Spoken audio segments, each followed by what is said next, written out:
Buenos días a todos. Nos alegramos de reunirnos en el día de hoy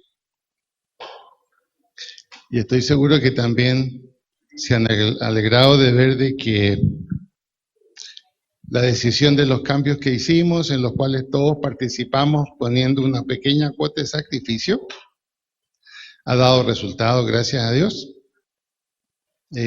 ¿No les dijeron cuántos jóvenes están asistiendo? ¿Cuántos jóvenes están asistiendo, Víctor?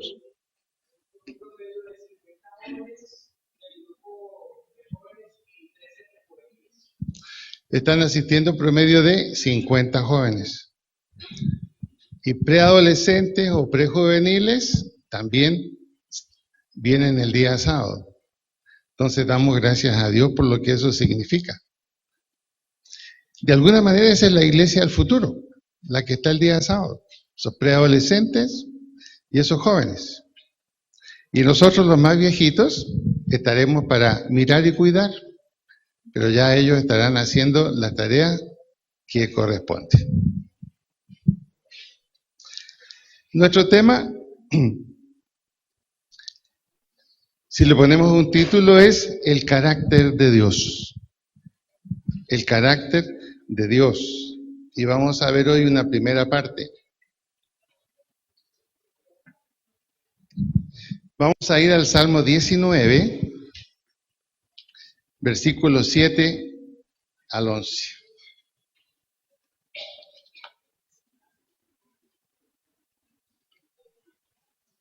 Salmo 19, del 7 al 11.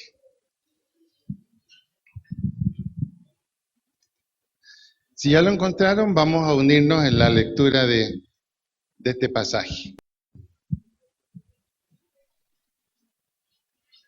¿Están listos?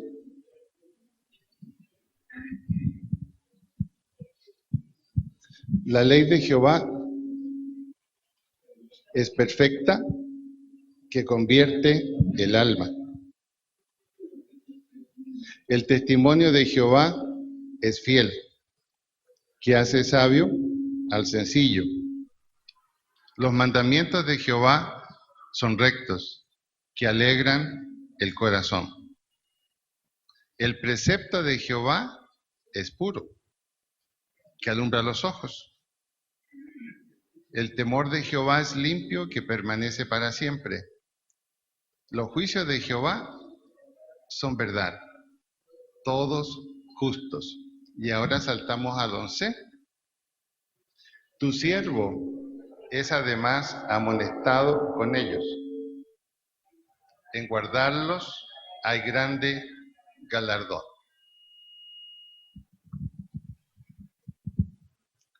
La primera pregunta que debemos hacernos es: ¿quién y cómo es Dios?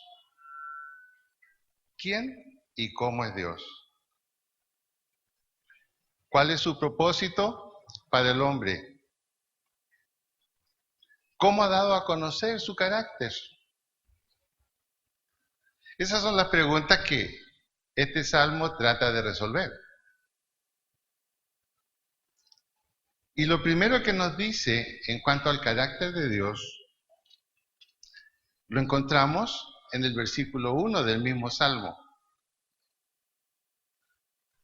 Dice: los cielos cuentan la gloria de Dios, y el firmamento anuncia la obra de sus manos.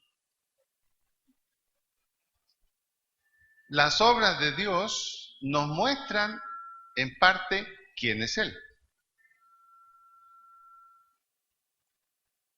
Y las obras que el ser humano observa muestran un Dios todopoderoso,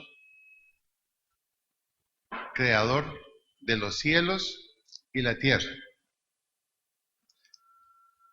Pero si solo quedáramos hasta allí, no tendríamos una concepción diferente acerca de Dios como la tienen las falsas religiones, como la tienen las religiones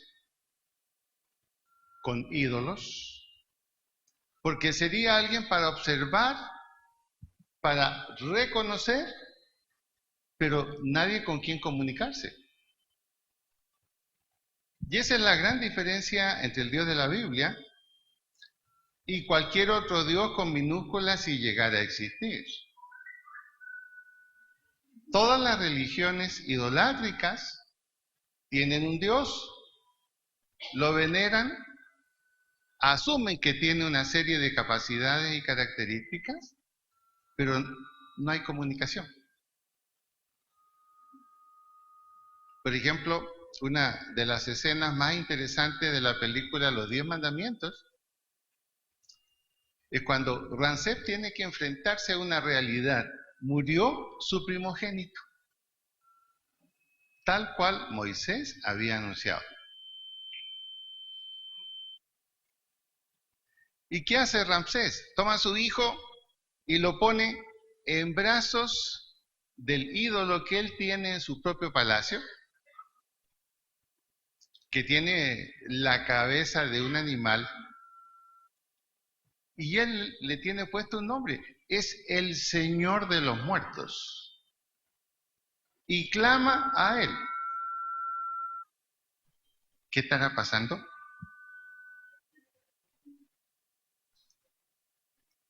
Y clama a él, y lo único que obtiene, ¿qué es? Un silencio, un silencio. Por eso que la Biblia, cuando diferencia a Dios, muestra lo que Dios mismo dice en Éxodo 20. Dioses mudos. La gran diferencia del Dios de la Biblia no es un Dios mudo, es un Dios que se ha comunicado. Y por lo tanto, si se ha comunicado, lo podemos conocer. Ahora, ¿cuál es su propósito para el hombre? Si él puede comunicarse, nos va a decir cuál es su propósito para el hombre. Y si miramos en Efesios 2:10, encontramos el propósito de Dios para el hombre.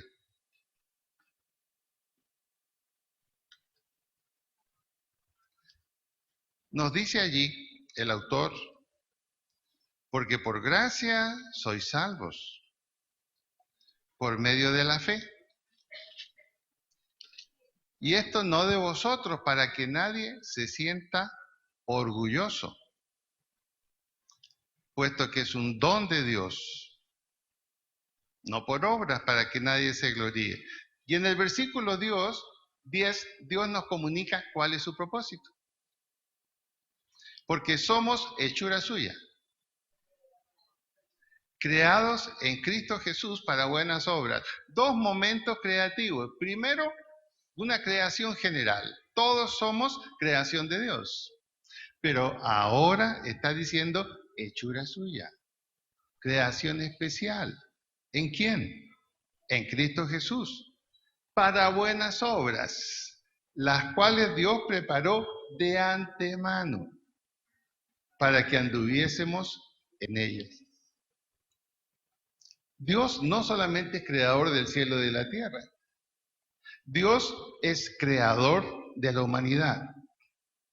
Y en esa humanidad tiene un propósito especial en aquellos que conocen a Cristo como su Señor y Salvador. Y son los que van a desarrollar el propósito de Dios. ¿Y este propósito cuál es? Dice buenas obras, equivalente buen servicio. Y es un plan preparado de antemano. Es interesante el carácter que Dios tiene. Ahora, ¿cómo se dio a conocer Dios? ¿Cómo habló Dios? Vamos a Hebreos en el capítulo 1.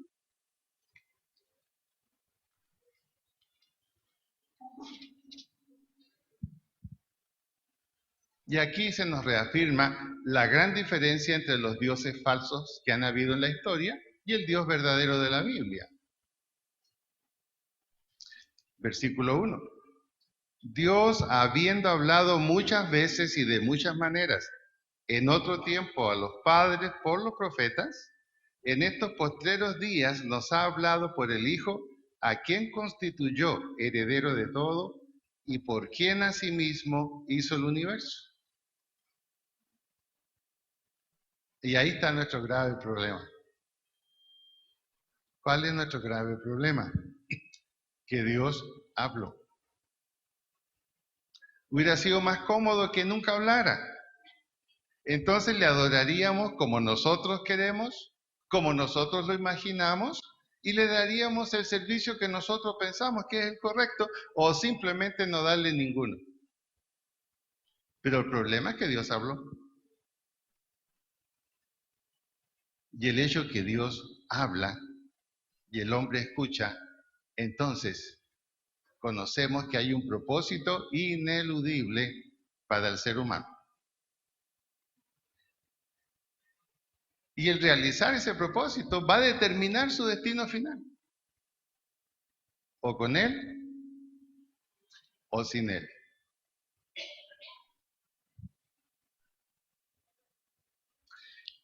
Volviendo al Salmo 19, que es donde vamos a estar, encontramos algunas palabras que son claves para conocer el carácter de Dios.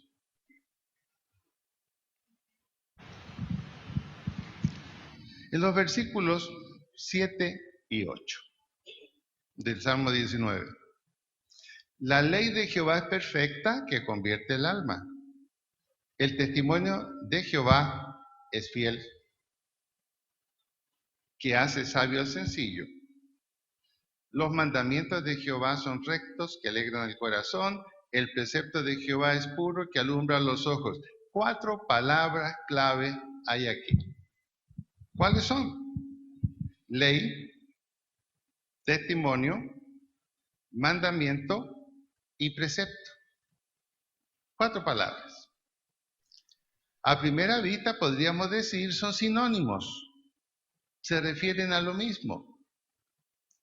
Pero de pronto al mirarlas con cuidado podemos descubrir algo diferente que puede cambiar toda nuestra forma de pensar respecto del carácter de Dios y cómo Él ha hablado.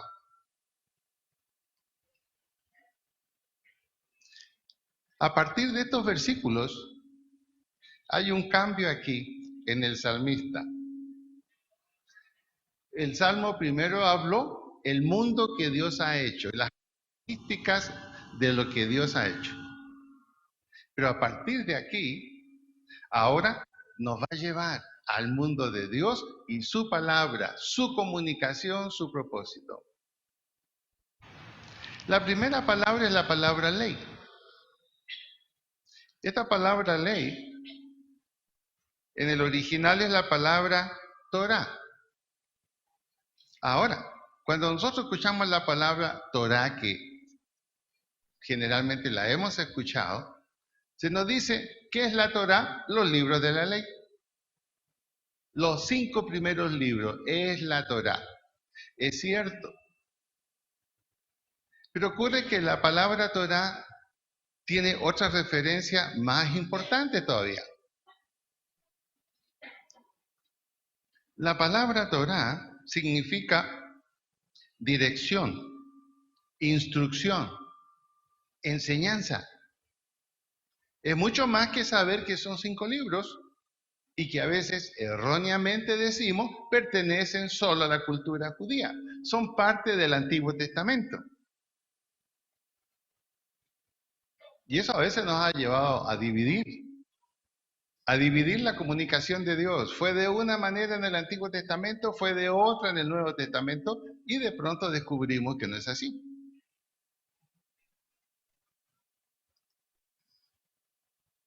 Por ejemplo, en Job 22:22, allí también Job usa la palabra Torah. ¿Y qué dice ese versículo de Job 22:22?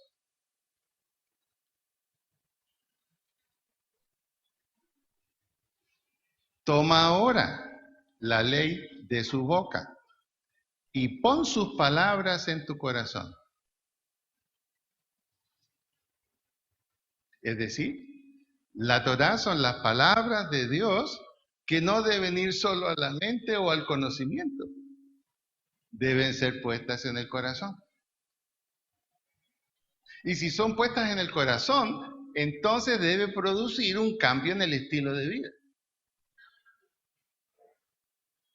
Es una nueva dirección. Y se dice que esta ley de Jehová es perfecta.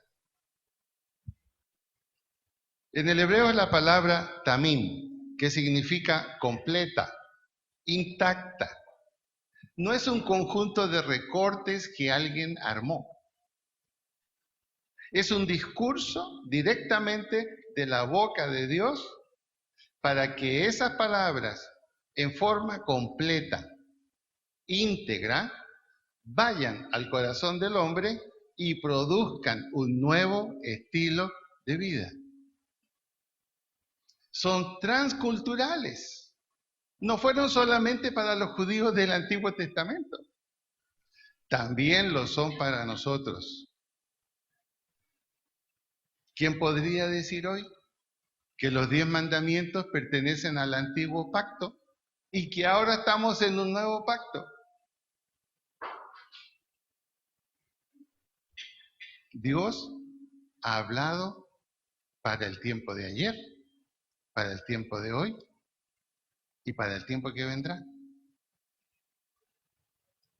Es perfecta, completa, intacta, honesta, íntegra. Y en Deuteronomio 32, 14 nos vamos a encontrar que allí tiene otro significado. Está libre de objeciones.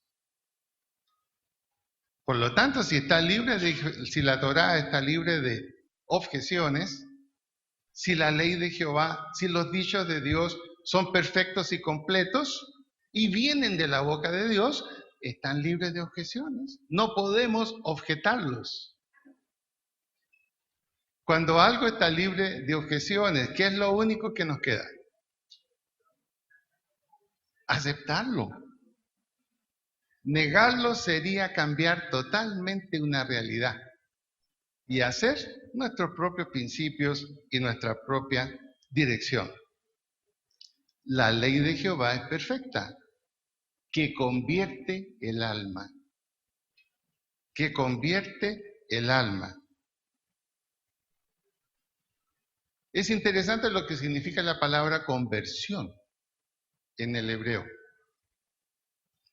Está significando que la obediencia a esa palabra, no el conocimiento. A veces en el Nuevo Testamento encontramos mucho énfasis en conocimiento. Y aparece la palabra ciencia multitud de veces. Pero aquí cuando se nos habla de la conversión del alma, y el alma es la persona en su interior, la persona en sí mismo, ¿cómo se produce esa conversión? Se produce no por el conocimiento, se produce por la obediencia. Y la obediencia va a producir un cambio interior que es la conversión, según el salmista. El conocimiento es bueno, pero el conocimiento solo no va a producir un cambio. El saber que un Dolex y todo lo que el Dolex significa va a modificar, va a cambiar, va a quitar un dolor de cabeza, no es suficiente. ¿Qué hay que hacer? Tomárselo. Y creer que quien le dijo que se lo tomara está diciendo algo que no tiene objeción. Entonces a veces hemos mirado la conversión como solo un cambio de manera de pensar. Aquí, la ley, la dirección, los principios, la enseñanza que viene de la boca de Dios es perfecta, completa, libre de objeciones y convierte el alma, pero a través de la obediencia. Este es el énfasis que encontramos en el Antiguo Testamento. El fin ahora de la ley es instruir al hombre en un nuevo estilo de vida. Fíjense que el propósito de la ley en el Antiguo Testamento no es diferente a las enseñanzas de Jesús. La finalidad también es exactamente igual. Instruir, dar a conocer al hombre para que a través de la obediencia tenga un nuevo estilo de vida. Esa es la primera palabra que nos encontramos aquí. La segunda palabra es testimonio. Dice, el testimonio de Jehová es fiel, que hace sabio al sencillo. La palabra testimonio aquí es la palabra hebrea edut, que significa dar testimonio, es decir, que el que habla está dando testimonio de sí mismo. En otras palabras, la ley es el testimonio de su autor. La ley nos indica el carácter de su autor. Porque a través de la ley, como dicho, como dirección, como enseñanza, como principio que cambia la vida, nos está mostrando que el propósito del autor es un propósito de la búsqueda de lo mejor para el ser humano. Y ese solo testimonio valida el carácter de su autor. Es un carácter de autoridad. Es un carácter de dirección. Es un carácter de amor, de misericordia y de buscar el bienestar de aquello de lo cual se siente responsable. Esa es la idea de la palabra testimonio allí. ¿Por qué Dios da la ley? Porque se siente responsable de lo que ha creado. Se siente responsable de lo que ha elegido el pueblo de Israel, y no basta con que lo elija, tiene que decirle cómo tiene que vivir y de qué manera su estilo de vida puede impactar a otros pueblos. Lo mismo sucede en el caso nuestro. El testimonio de Jesucristo también se valida a través del propio carácter del Señor Jesucristo. ¿Y qué es lo más elemental del carácter del Señor Jesucristo? Yo y el Padre, uno somos. Cuando Cristo habla, habla el Padre. Y cuando habla el Padre, en anticipación está preparando lo que va a hablar el Hijo.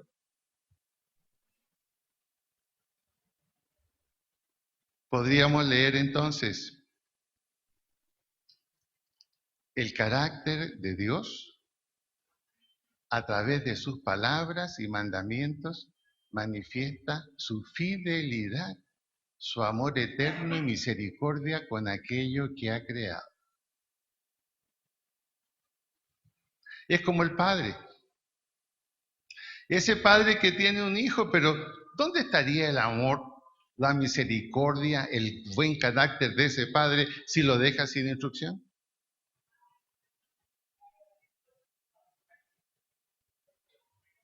Nosotros cuando enseñamos a nuestros hijos, ayudarles a desarrollar su carácter y tener un buen estilo de vida, estamos dando testimonio. ¿De qué? De nuestra responsabilidad hacia lo que nosotros hemos traído a la vida. No hacerlo es grave. No hacerlo es grave. Dios no lo ha hecho, al contrario.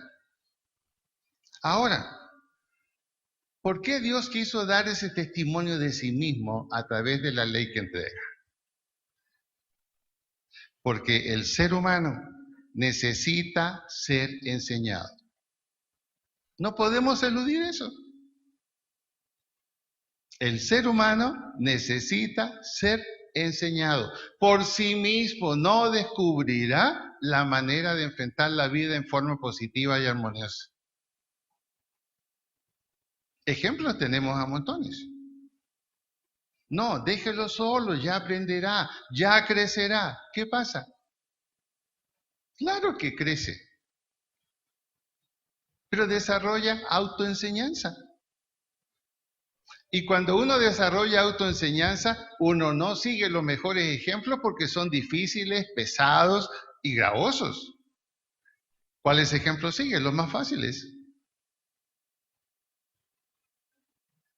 Por eso Dios entonces habló a través de la ley, a través de la enseñanza, a través de los principios que comunicó. Tal es así el carácter de Dios reflejado en sus mandamientos. Miren lo que el Señor Jesús dijo en Mateo 5, 17, 19 sobre este tema. Es bien interesante conocer la opinión del Señor sobre este tema. Mateo capítulo 5, versículo 17 al 19.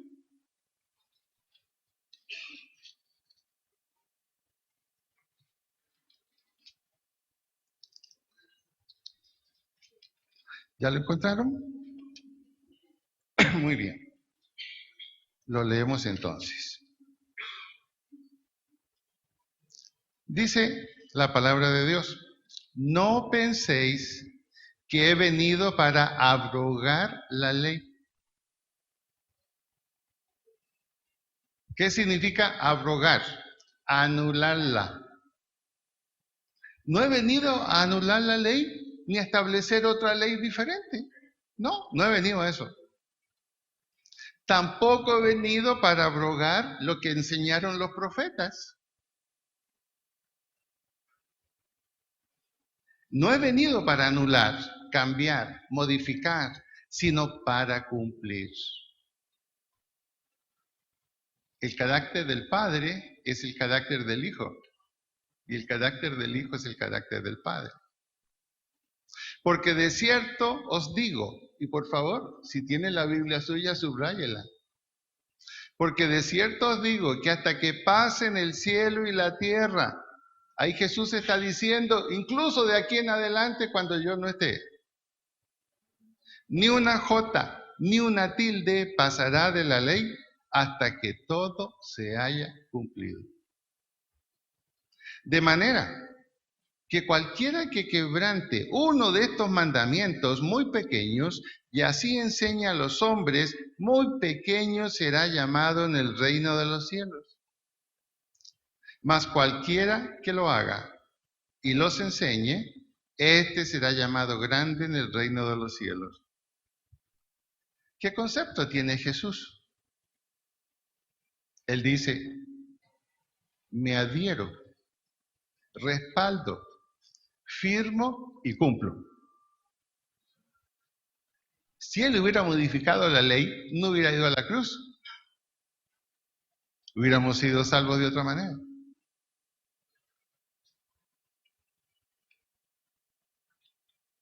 Ley, testimonio, la otra palabra es mandamiento. Volvamos al Salmo 19.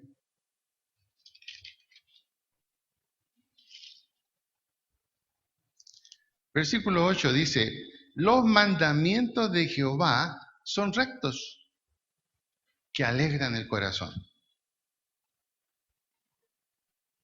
Ahora, si vamos a la práctica, hay algunos mandamientos de Dios que siendo rectos no nos alegran tanto.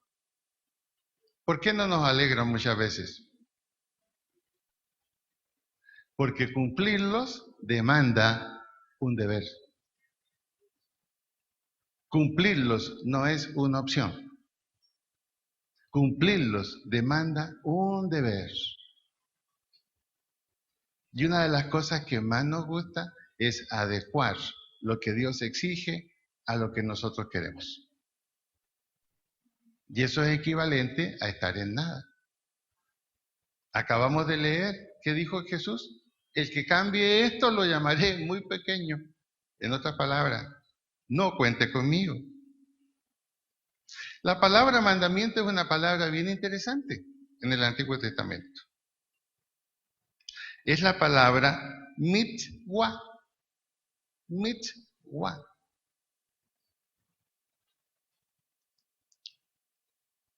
Tal como se oye, mitzwa. En vez de una G de gato, una W, mitzwa. Y significa estatuto, mandamiento, ordenanza. Ahora se nos aparece la palabra ordenanza.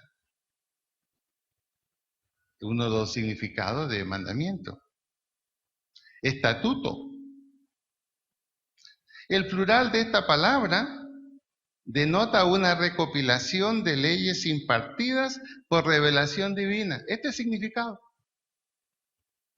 La palabra mandamiento en el hebreo en este salmo significa, repito, recopilación de leyes, estatutos, ordenanzas impartidos por revelación divina. Y si lo miran ahora en el Salmo 119:9, nos queda más claro todavía. Salmo 119:9.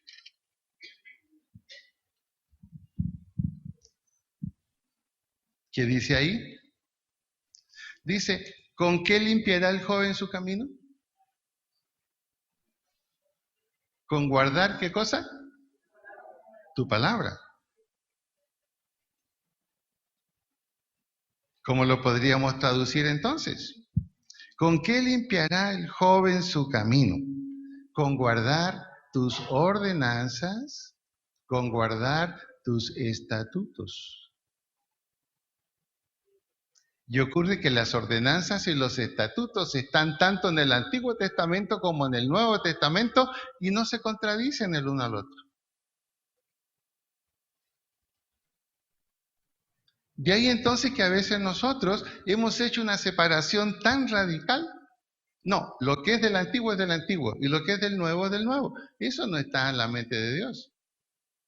Eso no está en la mente de Dios, como lo vamos a ver. Tanto la ley como la gracia, ambas vienen de Dios. Ambas vienen de Dios. Y así lo dice Gálatas 3:24-26, que es un pasaje muy importante donde debemos detenernos un poco. Gálatas 3:24-26.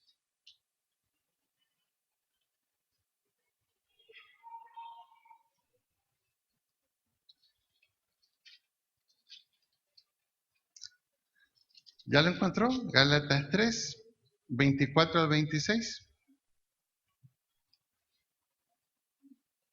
Dice así.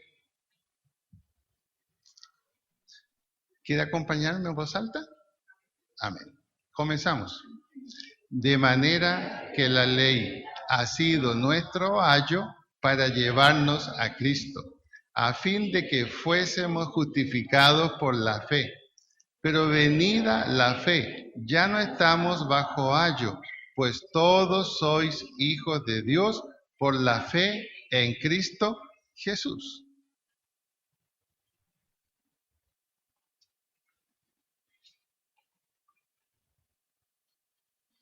Palabra clave a subrayar allí, la palabra ayo.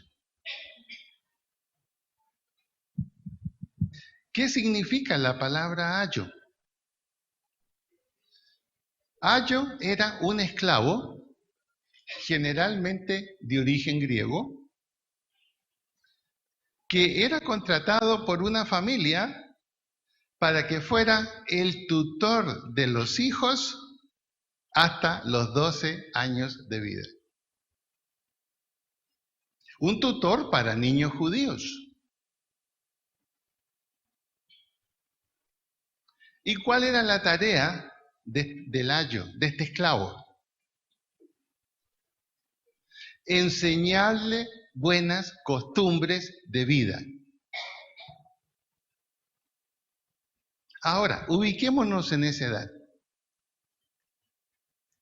Es la edad en que se forman los hábitos. Es la edad en que se aprende a obedecer. Es la edad en que se aprende a distinguir entre lo bueno y lo malo. Es la edad en que se dan los primeros pasos para aprender a ser responsable. Y si usted ha sido un buen ayo con su hijo, se habrá dado cuenta que hay que usar disciplina para inculcar esos hábitos. Hay que dar órdenes. Hay que establecer mandamientos. Entonces aquí Pablo está diciendo, la ley, todo lo que Dios nos ha hablado desde el Antiguo Testamento, ¿qué ha sido? Como un ayo para nosotros. Para que aprendamos a través de la autoridad, a través de la dirección, a través de la disciplina, porque somos como niños que necesitamos aprender a vivir un estilo de vida, que si el ayo cumple su propósito, el niño cuando es adulto no va a necesitar que le digan lo que tiene que hacer. ¿Qué va a haber aprendido? La diferencia entre lo bueno y lo malo. La diferencia entre ser responsable y no ser responsable. La diferencia entre honrar a sus padres o no. Y si usted mira la ley, ese era el propósito. Prepararnos para la vida adulta en Cristo. Cuando hemos recibido a Cristo, ya se nos va a considerar como un adulto, en que tenemos que tomar nosotros la decisión de ser buenos, nosotros la decisión de ser responsables, nosotros la decisión de servir a Dios. Ya no necesitamos que alguien de la mano nos traiga a la iglesia y nos diga que tiene que orar y leer la Biblia. Pero si el ayo no ha existido, ¿qué pasa? Aún siendo adultos, entonces Dios tiene que volverse otra vez un ayo. Porque ocurre que la mayoría de las veces no llegamos a la vida cristiana habiendo aprendido a ser adultos, porque no necesariamente tuvimos ese esclavo tutor que debían ser nuestros padres y debían habernos formado para la vida adulta. ¿Los buenos hábitos se aprenden en la vida adulta o se aprenden en la niñez? No, en la vida adulta también se aprende, pero ¿saben cómo? A través del sufrimiento. Y no es una enseñanza agradable. No es agradable. Aquí entonces encontramos la perfecta conexión entre la ley y la gracia del Señor Jesucristo. Por eso que Pablo, en 2 Corintios 5:17, ¿qué nos dice? Porque somos una nueva creación. Las cosas viejas, ¿qué pasó? Lo de niño. Lo de no hacerle caso al tutor o no haber tenido tutor. Y esa es la diferencia que tenemos con el pueblo judío, que aun cuando no reconoce a Cristo, mantiene obediencia a ciertos principios. Y por esa razón, hasta ahora, en los años que tengo de vida, nunca he visto un judío pobre. ¿Ha visto usted un judío pobre abandonado? ¿Por qué cree usted eso? Porque independientes que no reconocen a Cristo aprendieron cómo vivir. Por eso que nosotros también necesitamos el ayo. Porque estamos en un proceso de crecimiento en la vida cristiana hasta que lleguemos a la estatura de Cristo. La máxima meta de la obediencia a Dios, en que Cristo dijo, no se haga mi voluntad sino la tuya, y me voy a la cruz. Entonces, a veces, como que hemos despreciado la ley. Pero la ley ha tenido y tiene una función formativa, educativa en nosotros. Y los principios y los estatutos que han pasado incluso al Nuevo Testamento son para nuestra bendición. Debemos tener mucho cuidado cuando decimos, no, eso ya no corresponde ahora. Jesús dijo, cuidado, no lo miren así. No lo miren así.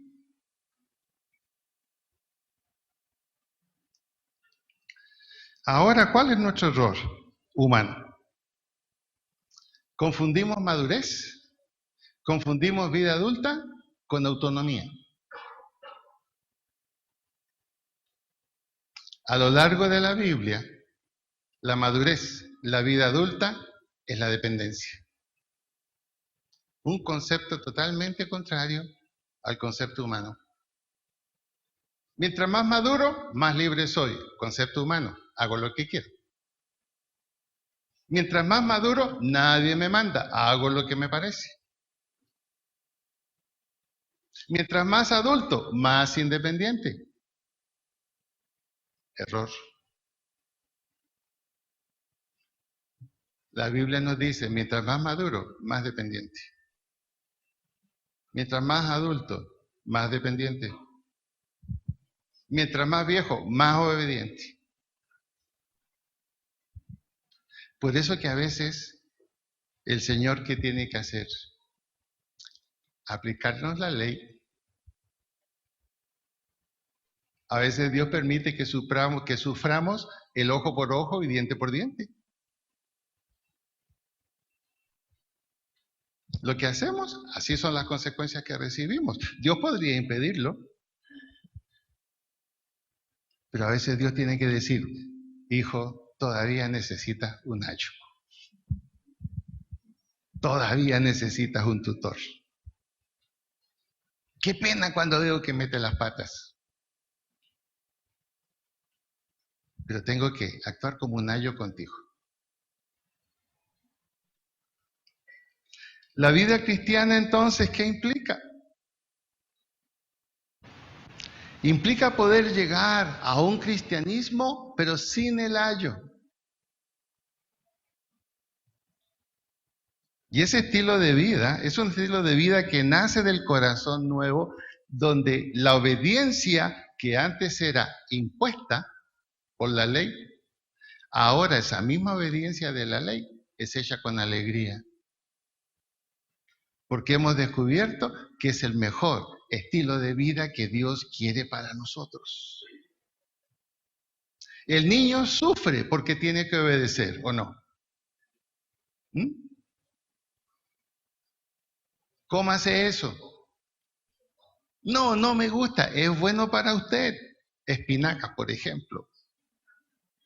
La emulsión de Scott, ¿se acuerdan? Tómesela, eso es bueno. Él no sonreía cuando se la tomaba, ¿cierto?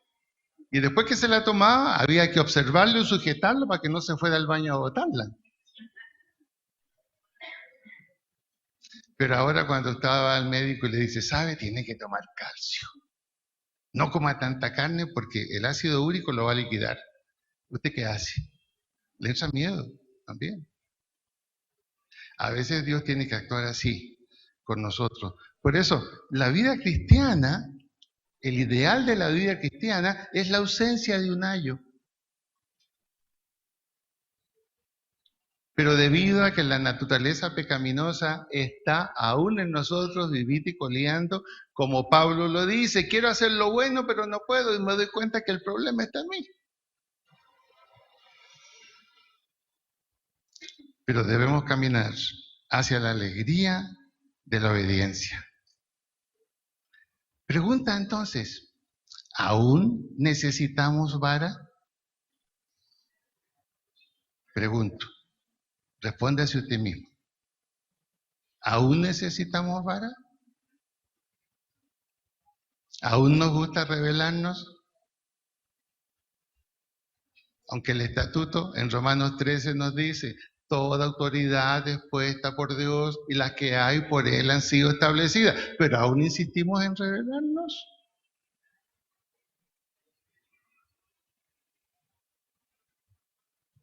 Y finalmente, versículo 4.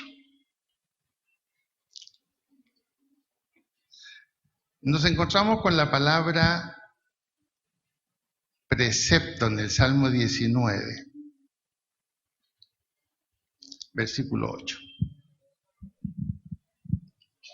Dice, Los mandamientos de Jehová son rectos que alegran el corazón. El precepto de Jehová es puro, que alumbra los ojos.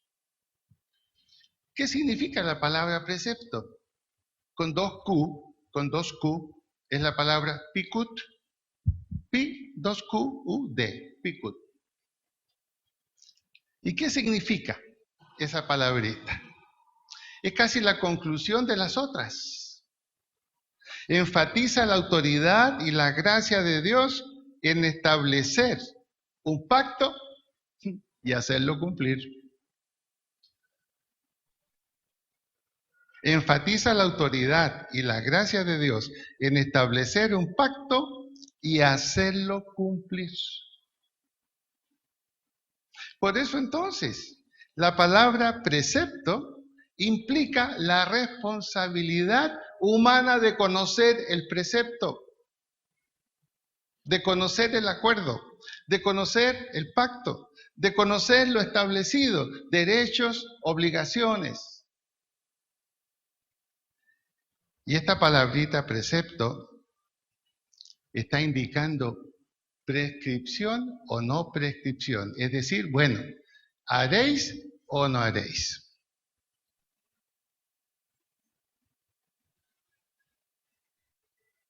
O sea que estas cuatro palabritas, la conclusión es, bueno, hermano querido, dice Dios, ya lo conocí. Ahora, piense, ¿lo hará o no lo hará?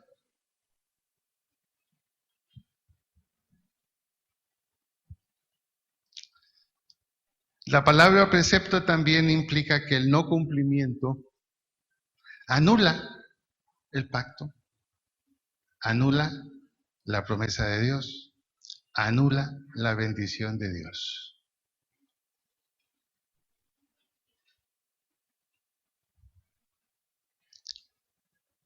En este sentido, entonces, siempre repetimos un versículo de Proverbios. El principio de la sabiduría es reírse de Dios. Ah, en mi Biblia dice así. Hay otra que dice, el principio de la sabiduría es hacerle conejo a Dios. ¿No, tampoco? ¿Qué dice entonces?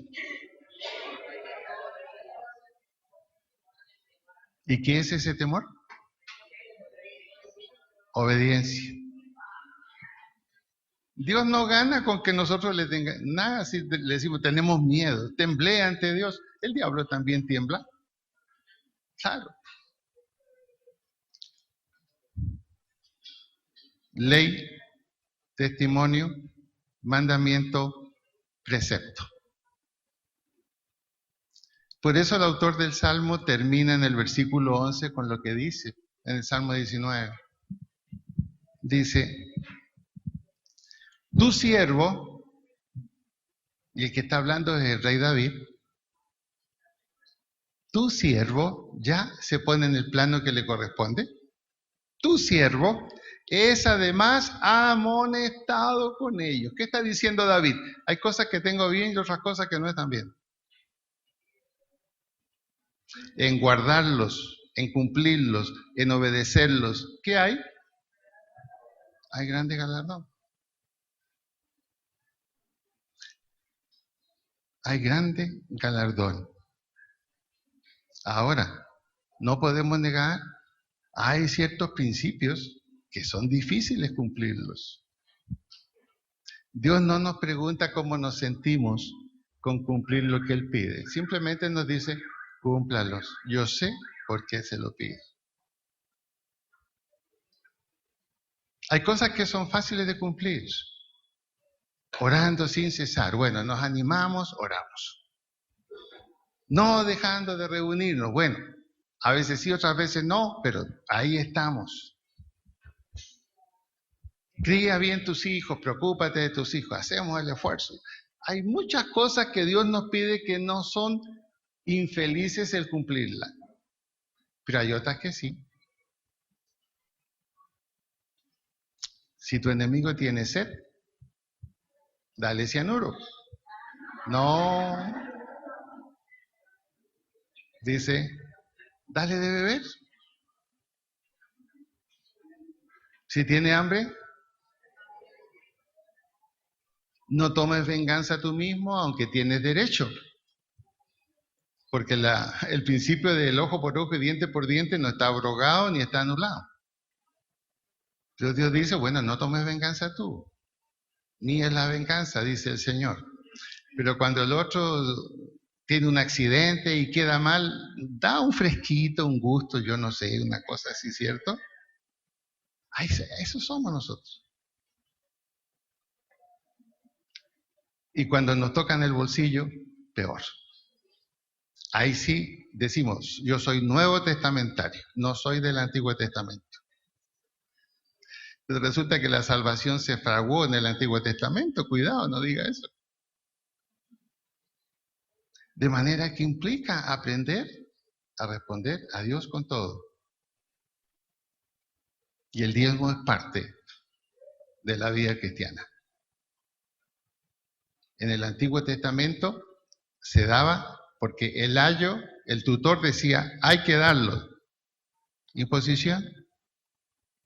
Ahora que ya el ayo no está, sino que estamos creciendo en la vida adulta, ahora es la alegría de darlo como un estilo de vida. Esa es la diferencia. Por eso Dios dice en su palabra, Dios bendice al dador alegre.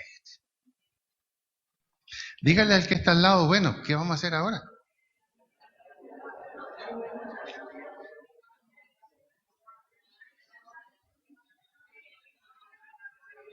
¿Tendremos que poner el Antiguo Testamento en la Biblia otra vez?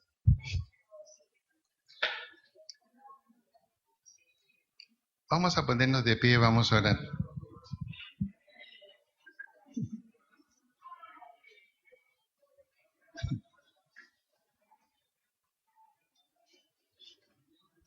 Estando allí de pie, piensen en esto. No lo digo en un sentido negativo, pero sí en un sentido pedagógico, para que veamos algo. El más burro de los apóstoles, Pedro, fue el que mejor lo dijo respecto a la Biblia como un todo. Fue el que mejor lo dijo. Pedro, toda la escritura es inspirada por Dios y es útil para enseñar, corregir y redarguir. Toda la escritura. Uno esperaría eso, bueno, que Pablo lo dijera. Yo creo que el Espíritu Santo dijo para que les dé rabia. El más burro de los 12, mire lo que dice. Para que sepan que lo dije yo, dice Dios. Toda, de tapa a tapa. Y Juan el teólogo, ¿cómo termina Apocalipsis? Ojo, cuidado, el que quiera agregar cositas aquí o quitar cositas de aquí, su parte será quitada del libro de la vida.